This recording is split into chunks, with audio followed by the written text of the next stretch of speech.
Anyone who has played a claw machine can relate to the experience of having the claw perfectly positioned, only to see it weakly graze the prize before pulling back up. Oh, man! It may seem like the machine isn't even trying. And, well... It is not your imagination. Those claw machines are rigged. There are a couple of beloved stuffed animals that I have that are from a claw machine, a koala and a bear. That is Vox.com writer Phil Edwards. I looked at the instruction guides for a few of the biggest claw games out there. Take, for example, the manual for Black Tie Toys Advanced Crane Machine. If you look at page 8, section subheading Claw Strength, you will see a horrifying piece of information. Managing profit is made easy. Simply input the coin value, the average value of the merchandise, and the profit level. The machine will automatically calculate when to send full strength to the claw.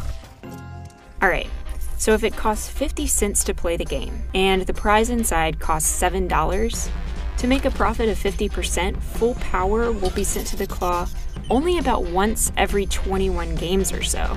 That sucks. They also randomize that winning game within a range so that players can't predict exactly when it'll happen. And you might notice a subheading that says dropping skill. They can program the machine to make you think you almost won. They taunt you with it, you see the stuffed animal flying in the air, and then it drops it, and that just ruins everything. So most of the time, claw machines are actually more like slot machines than like skee-ball or whack-a-mole. Who's in charge here?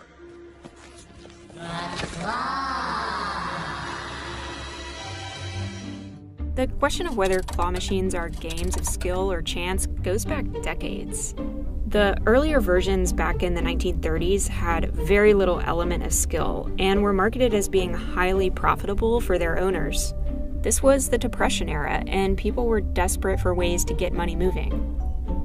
During a crackdown on organized crime in the 1950s, federal law classified claw machines as gambling devices and prohibited the transportation of them across state lines.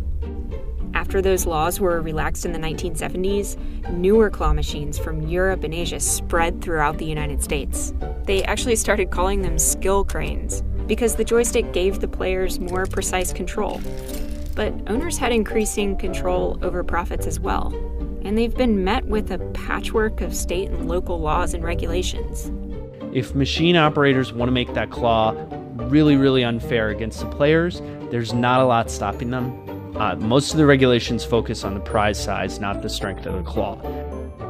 That's a reason that you might see fewer of the win a free iPad claw machines or free iPhone claw machines around and more of just old-fashioned stuffed animals. It's great if players know what they're up against, especially since sites like YouTube have enabled claw machine enthusiasts to broadcast their victories, like this guy. I'm Matt Magnone. Join me as I venture out and win as much crap as I can from claw machines.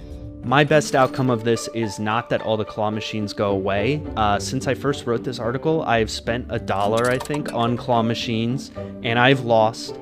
All I want for people to know is that they are not the problem. The claw machine is the problem. You piece of crap!